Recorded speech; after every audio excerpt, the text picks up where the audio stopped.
a Persian warrior, clad in scale armor that glitters in the morning sun, stares across a field at a line of bronze-clad hoplites.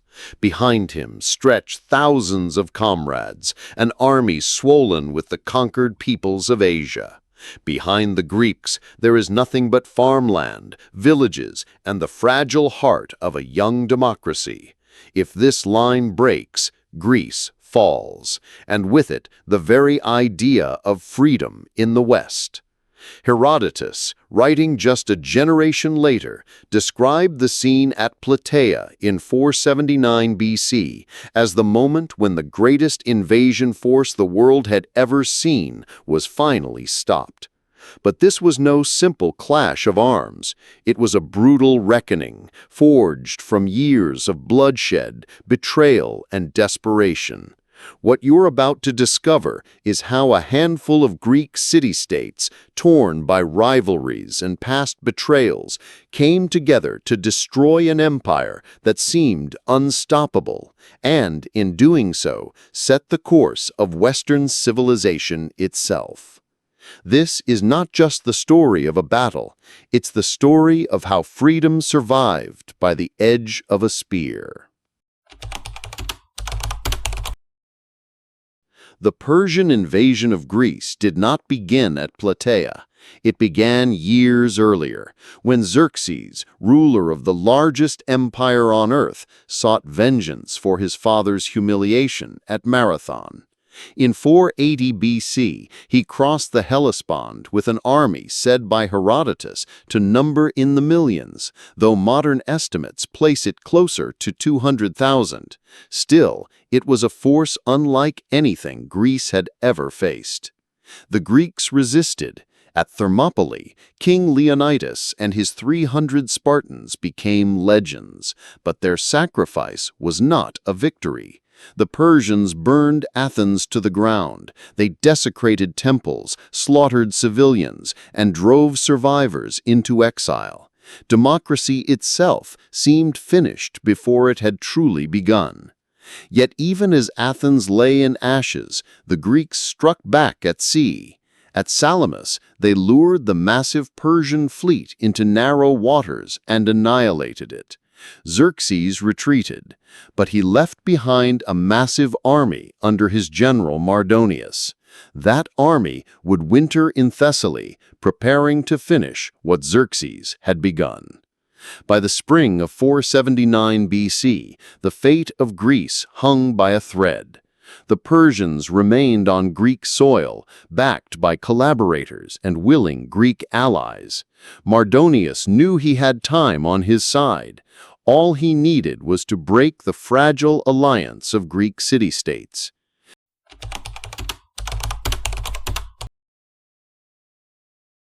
The Persian strategy relied not only on brute force, but also on psychology. Many Greek city-states had already Medized, a term used for those who submitted to Persian power. Some did it out of fear, others for profit. Thebes, once a rival of Athens, openly supported the invaders, providing soldiers and supplies.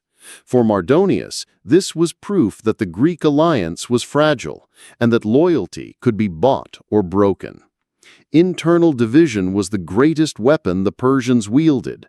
Mardonius dispatched envoys across Greece with promises of wealth and freedom in exchange for submission. To Athens, he offered a staggering deal: rebuild their city, restore their temples, grant them autonomy, and even extend their empire if only they would abandon Sparta. Imagine the temptation for a city that had already been burned to ashes. Yet Athens' leaders, scarred by betrayal but unyielding, gave their famous reply: "As long as the sun follows his course, we will make no terms with Xerxes." But this defiance came at a cost. Once again, Athens was abandoned. Spartan forces were slow to move, concerned more with defending their own Peloponnesian heartland than saving Attica. Mardonius seized Athens for a second time, razing what remained. For the Athenians, this was a brutal reminder. They fought not just for victory, but for survival itself. Finally, the Spartans moved north, shamed into action by Athenian resistance. Nearly 80,000 Greek hoplites, Spartans, Athenians, Corinthians, and others gathered near the small town of Plataea. Facing them were perhaps 120,000 Persians, a mix of Persians, Medes, Bactrians, and Greek collaborators under Mardonius. The standoff stretched for days. Persian cavalry, commanded by the ruthless Mecistius, harassed the Greeks, cutting off their supply lines and poisoning wells. Starvation loomed, morale cracked. The Greeks argued among themselves. Athenians accused Spartans of cowardice. Spartans accused Athenians of arrogance. What began as a proud alliance now teetered on collapse. The breaking point came when the Persians struck a devastating blow. In a raid led by Mecistius, the Persian cavalry slaughtered a Greek supply convoy, leaving the Greeks short of food and water. The Greeks retaliated in a brutal skirmish, killing Mecistius himself. His death enraged the Persian army, but it also lifted Greek spirits, proved that even Persian elites could fall. Still, the situation was dire. To survive, the Greeks attempted a night withdrawal to a stronger position, but communication broke down, units became separated, and at dawn, the Greek line appeared fractured and vulnerable. Mardonius saw his chance. Believing the Greeks were in full retreat, he unleashed his army in pursuit, determined to crush them for once and for all.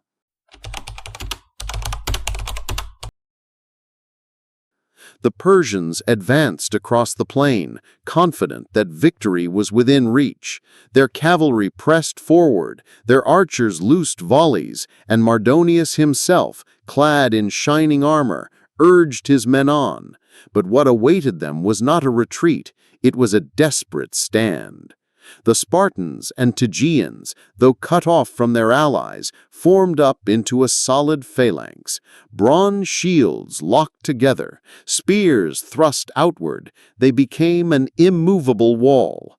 Against them surged the Persian infantry, fierce and determined, but armed with wicker shields and short spears, ill-suited to the brutal grind of hoplite warfare. The clash was savage. Herodotus describes the Persians fighting with valor, grabbing Greek spears with their bare hands, hacking with daggers, and refusing to yield. But discipline and armor told the difference. The hoplites pushed forward relentlessly, each thrust of their spear breaking bodies, each step tightening the noose. Then came the turning point. Mardonius himself rode into the fray on a white horse, a symbol of Persian might. But leadership became a death sentence. A Spartan warrior hurled a stone that shattered his helmet. Another thrust a spear into his chest. Mardonius fell, and with him, Persian morale shattered. What had been a battle turned into a rout. The Persian army, leaderless and panicked, broke apart. Thousands fled toward their fortified camp, only to be pursued mercilessly. The Greeks stormed the camp's wooden walls, cutting down defenders in a frenzy of slaughter. Herodotus claims that of the Persian host, only 3,000 survived the massacre. This was no orderly defeat, it was annihilation. For the Greeks, vengeance for Thermopylae and the burning of Athens had come in blood. For the Persians, it was the end of their dream of conquest in Europe. And fate delivered a final twist. On the very same day as Plataea, far away at Cape Michael, the Greek navy destroyed the remnants of the Persian fleet. Two victories, oceans apart, struck within hours of each other. In a single day, the might of Persia crumbled on land and sea alike. Plataea was not just another battle in a long war. It was the moment when the Persian dream of conquering Greece, and with it Europe, collapsed. Mardonius lay dead, his army shattered. Xerxes would never again send such a force westward. The collaborators, like Thebes, would face brutal retribution. And the Greek alliance, though fragile, had proven that unity was possible when survival was at stake. The consequences were profound. Athens, once a smoldering ruin, rose again, this time as the leader of a maritime empire. Sparta, though victorious, found itself locked in uneasy rivalry with its ally. The Persian threat faded, but the shadow of Plataea shaped Greek politics for generations. And for us today, Plataea remains a hinge of history. Had the Persians triumphed, the fragile experiments in democracy, philosophy, and freedom might have been snuffed out before they had a chance to flourish. But they were not. At Plataea, bronze beat empire, and the idea of liberty survived. History remembers Marathon and Thermopylae as symbols of courage, but it was Plataea that delivered the final verdict. The battle that saved Western civilization was not fought in legend, it was fought in blood, mud, and fire.